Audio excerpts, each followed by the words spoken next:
द्वितीय विश्व युद्ध के बाद पूरी दुनिया दो भागों में बट गई है। यानी एक तरफ हो गया कौन, यूएसए, और एक तरफ यूएसएसआर, तीन हो गया। अब यूएसएसआर का विघटन कब होता है? 1991 में होता है। जब यूएसएसआर का विघटन 1991 में हो जाता है तो अब सत्ता का केवल एक ही के पास केंद्र हो गया ना, एक केंद्र यूएसए। द्वितीय विश्व युद्ध के बाद पूरी दुनिया दो भागों में बढ़ जाती है, दो शक्तिशाली देश आते हैं, एक यूएसए और एक यूएसएसआर। तो यूएसएसआर का 1991 में विघटन हो जाता है और इस विघटन के बाद सारा वर्चस्व अमेरिका का शुरू हो जाता है, तो अमेरिका का वर्चस्व चलता है। अब हम कहें इस अमेरिका के मुकाबले, इसी की सत्ता चल रही है, तो इस अमेरिका के मुकाबले कौन सा इसका वैकल्पिक केंद्र हो सकता है? सारी सत्ता इसी के हाथ में है, तो इसका वैकल्पिक केंद्र क्या होगा, इसी के बारे में पढ़ना है। तो आपके चैप्टर में केवल 3 चीजें दिया है ऐसे, तो यूएसए का वर्चस्व है। अब इसके आर्थिक रूप से देखे जाए तो कौन मजबूत है, तो इसमें 3 लोगों के बारे में पढ़ना है। एक का नाम है ईयू, ईयू का मतलब यूरोपीय यूनियन, और एक पढ़ना है किसके बारे में, आसियान, और एक क्या पढ़ना है, चीन के बारे में। यानी सत्ता का वैकल्पिक केंद्र में अगर देखें तो यूएसए सबसे शक्तिशाली है, उसी के टक्कर देने वाला कौन होगा, या तो यूरोपीय यूनियन हो जाए, या तो आसियान हो जाए, या तो चीन हो जाए। इसी के बारे में पढ़ना, सत्ता का वैकल्पिक केंद्र, यानी सत्ता किसके हाथ में हो सकती है सबसे ज्यादा शक्तिशाली। तब अब बात करते हैं ईयू की।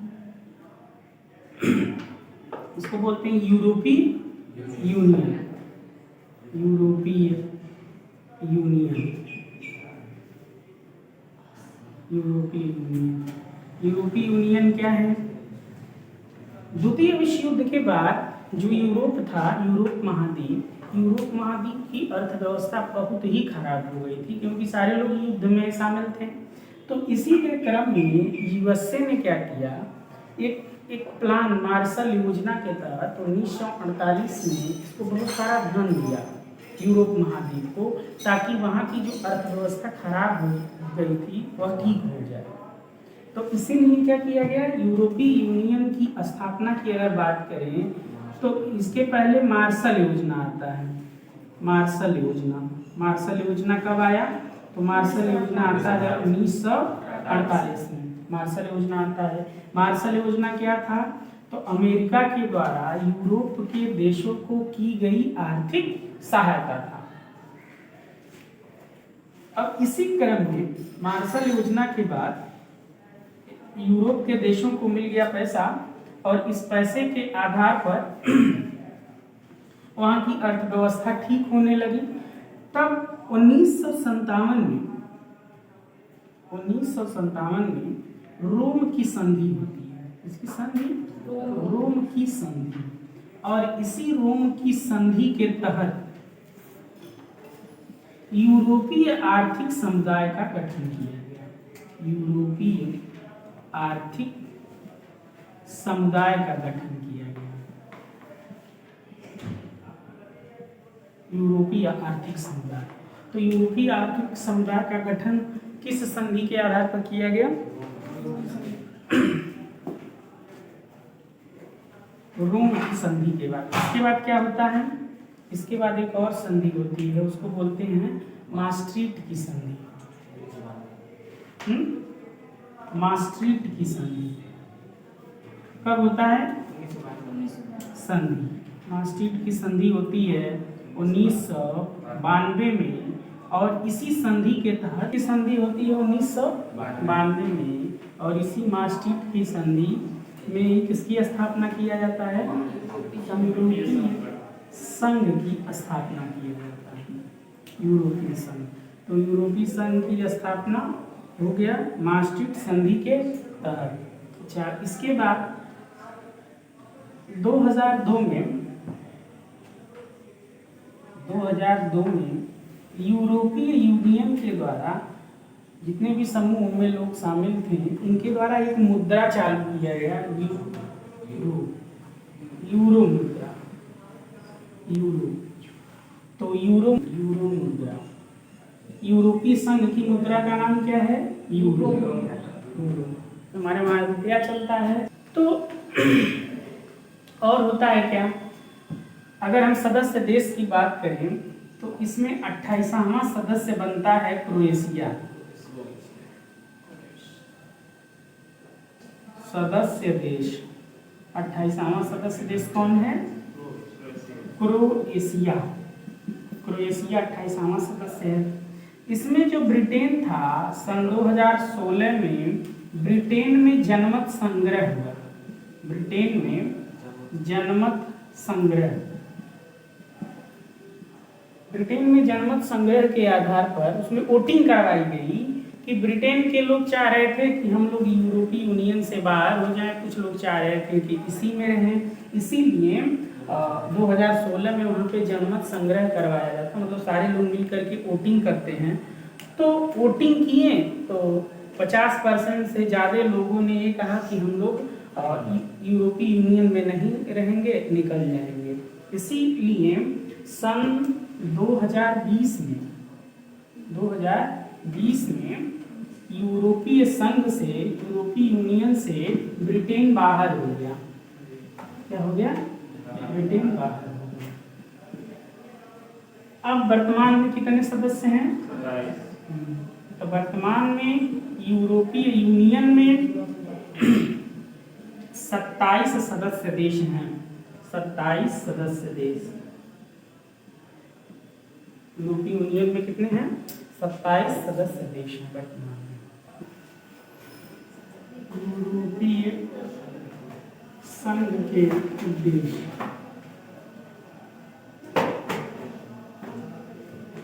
यूरोपीय संघ के उद्देश्य, इसका उद्देश्य क्या है? तो किस बनाया गया, मतलब किस उद्देश्य से ये संघ स्थापित किया गया? तो इसके कई उद्देश्य हैं, या हम कह सकते हैं इसके निम्न उद्देश्य हैं। यूरोपीय संघ के निम्न उद्देश्य हैं। निम्न उद्देश्य कौन कौन निम्न उद्देश्य हैं? इसमें एक है एक समान विदेशी व सुरक्षा नीति, सही है ना? एक समान विदेशी व सुरक्षा नीति।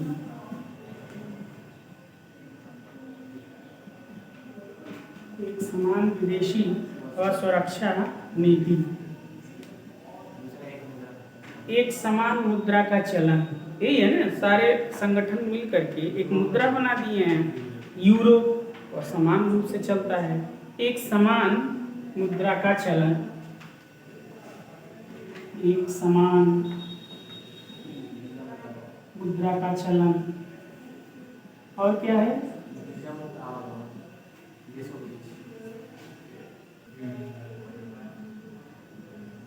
वीजा मुक्त आवागमन। इसका मतलब क्या है? तो जो भी सदस्य देश हैं, सदस्य देश आपस में बिना वीजा के आ जा सकते हैं। जैसे हम लोग अपने वहाँ नेपाल चले जाते हैं बिना वीजा के, जब चाहें तब चले जाएंगे, जब चाहें जब आ जाएं। लेकिन यही अगर किसी और देश में जाना रहेगा तो बिना वीजा के हम लोग नहीं जा सकते हैं।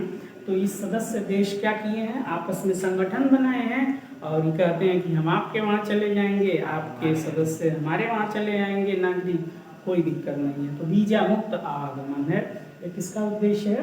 यूरोपीय संघ का। आंतरिक मामलों तथा न्याय से जुड़े मामलों, न्याय से जुड़े मामलों पर सहयोग।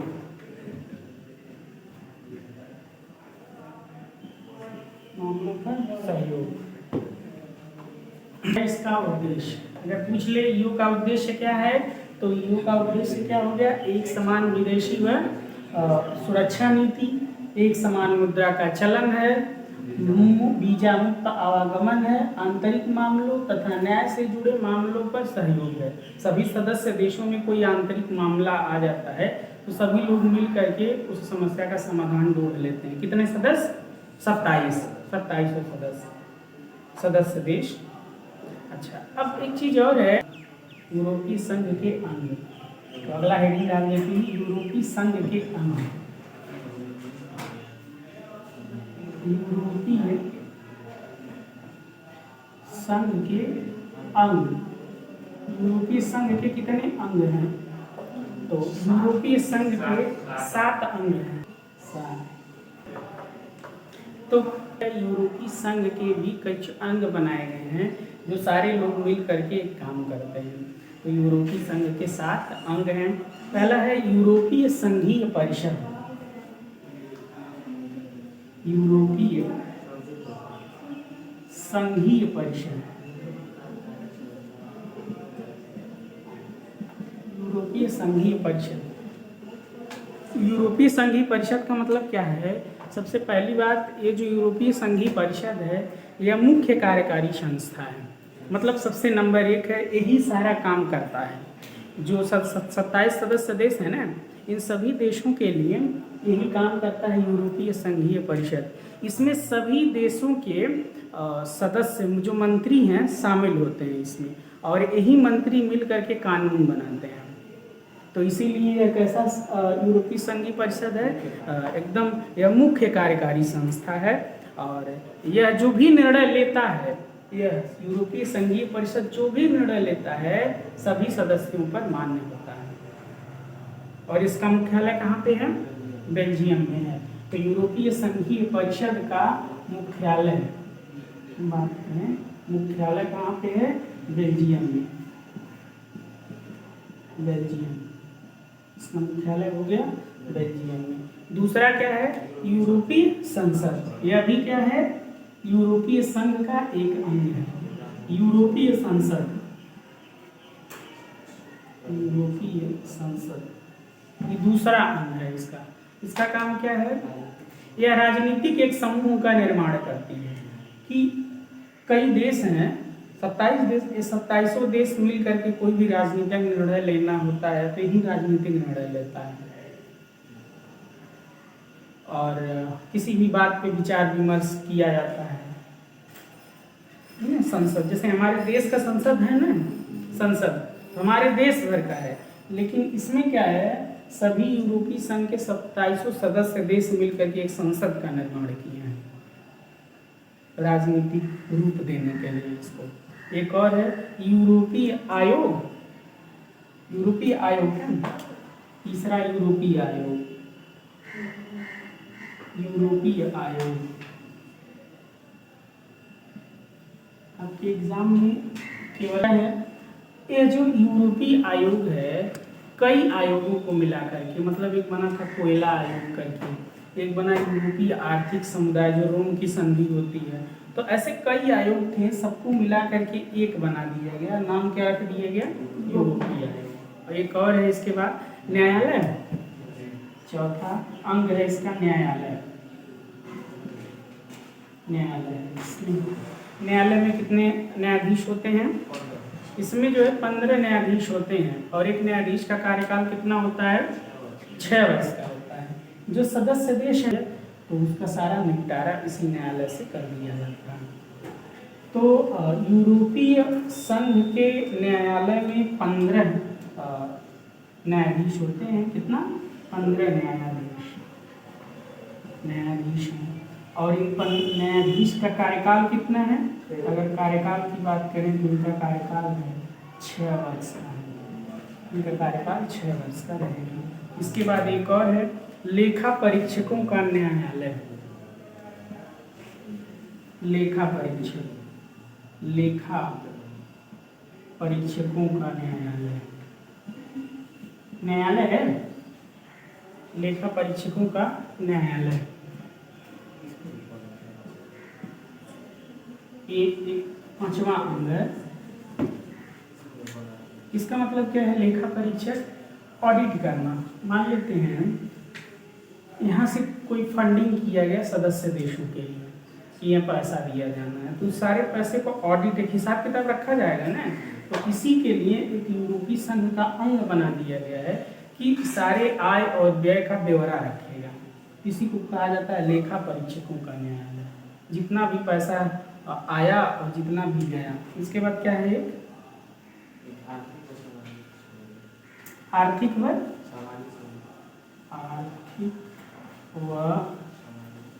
सामाजिक संगठन। हाँ, आर्थिक व सामाजिक संगठन, ये हो गया आर्थिक व सामाजिक संगठन। इसका मतलब क्या है?